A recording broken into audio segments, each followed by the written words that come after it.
So I finally found a speculator.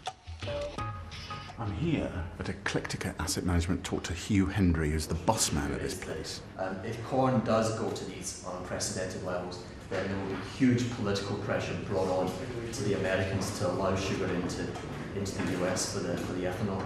I want to find out what it is they do, how much money they're making, and whether they feel guilty about it, because one of the reasons price rises have been so huge is because of asset management companies like this.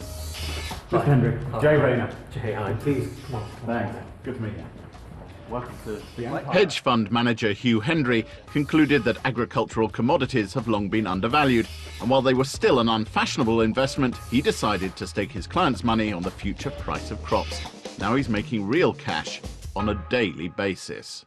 So these are the prices that are being traded for wheat in the future. So today, the price, if you want to take delivery of wheat in America, in the Chicago pits, in December of this year, that price today has risen by 6.6%.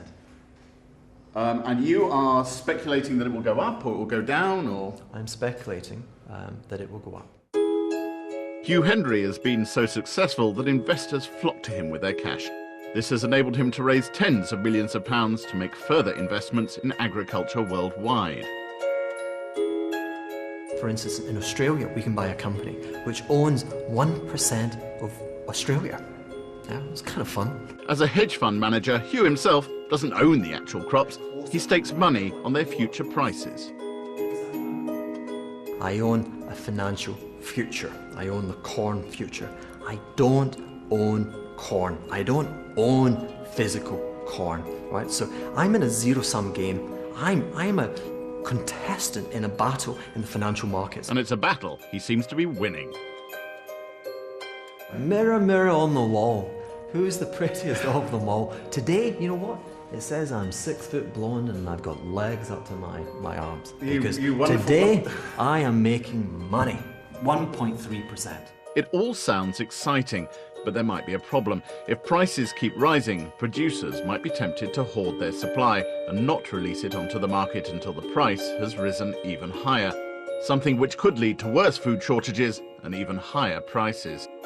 The next James Bond movie after, the one that's coming out this year, will have an evil hedge fund manager, not me, who has taken he's hoarding physical corn, right? And he puts it onto a barge. He puts 100 million pounds worth of corn. That's a big barge. We're talking 10 barges. He puts it down the Mississippi and he sinks the 10 barges. And the corn price goes crazy. And of course, people die in Africa because of that. And what does James come in and do? James prevents him from sinking the barges. Have you got a cat? Have you got a white cat that you could stroke? No. Are you sure? He may be joking, but some believe that people in Africa really could face starvation because of high food prices exacerbated by speculation.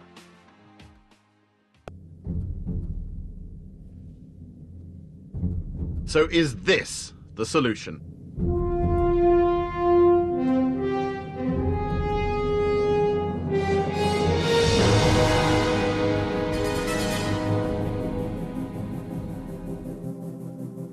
Radical steps to produce more food will need to be taken, and this imposing development is being pitched as the answer. Welcome to Thanet Earth in Kent.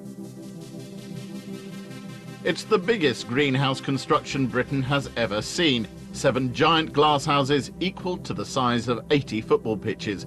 A range of vegetables will be grown here on an industrial scale. How much of Britain's salad needs are going to be provided by Thanet Earth? Well, we believe we'll be producing an additional 15% of what the UK currently grows. But if you compare that to actually what we consume, we're perhaps only another 3 or 4%.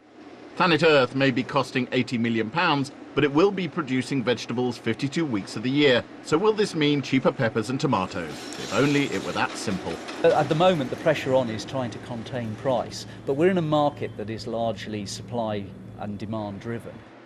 We're going to be very pleased if we can contain the price. The last thing we want is inflation in our business. So ambitious developments like this may not, on their own, be enough to resolve the problem of rising demand and rising prices, which means we may have to look closer to home for solutions. Much closer.